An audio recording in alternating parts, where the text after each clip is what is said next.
Hi everyone, this is Anna from Anna K Cards, and today I'm going to give you the tips, techniques, and products I used to make this fun fall harvest card.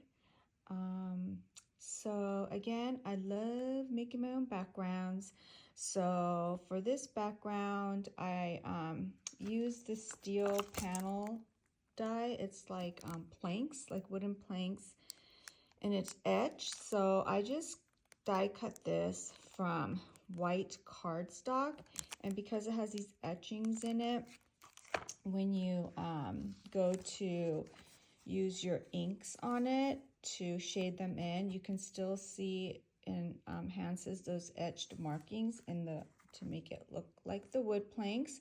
So I just used the Ranger Tim Holtz Distress Oxide inks. This one's in Vintage Photo.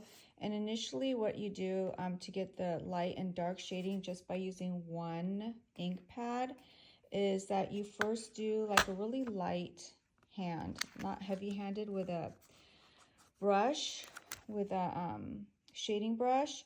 You just do a really light hand and you get the more of the lighter color. And then when you go to the edges, if you want to create that shading around the edges, you use a heavier hand. And so you can, from one ink pad, you can really get two different shades. So I did that. I used this frame die from My Favorite Things stamps to die cut it to give it that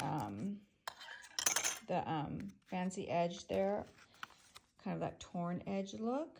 And then what I did was I used these dies here, these different dies here by the Greetery, just like this this background steel die was the Greetery. I used this fall harvest, these large pumpkins and leaves, and then it also comes with the little small pumpkins and squash.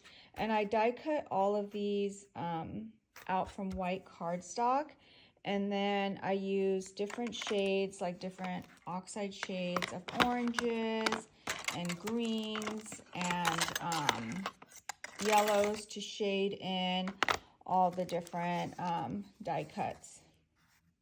And they had separate die cuts, little tiny ones for the stems on top of the pumpkin, so I was able to shade those in green as well.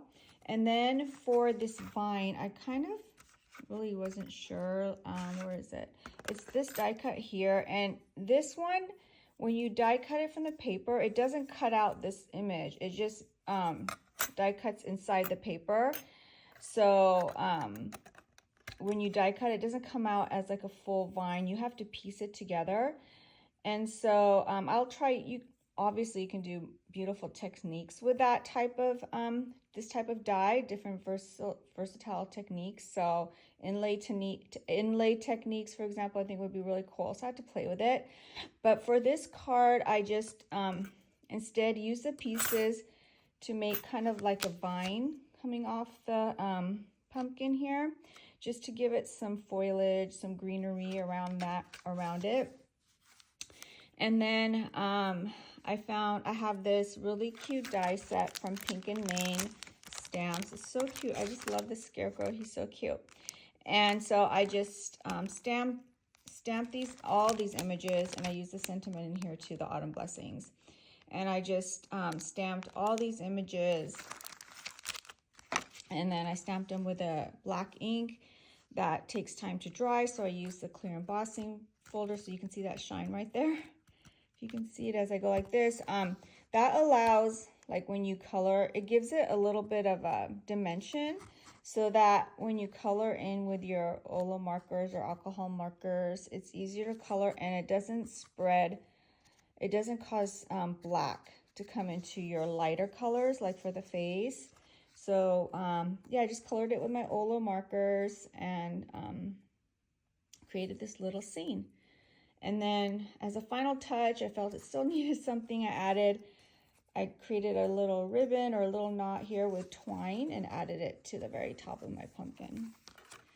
So that was my second fall card for this year.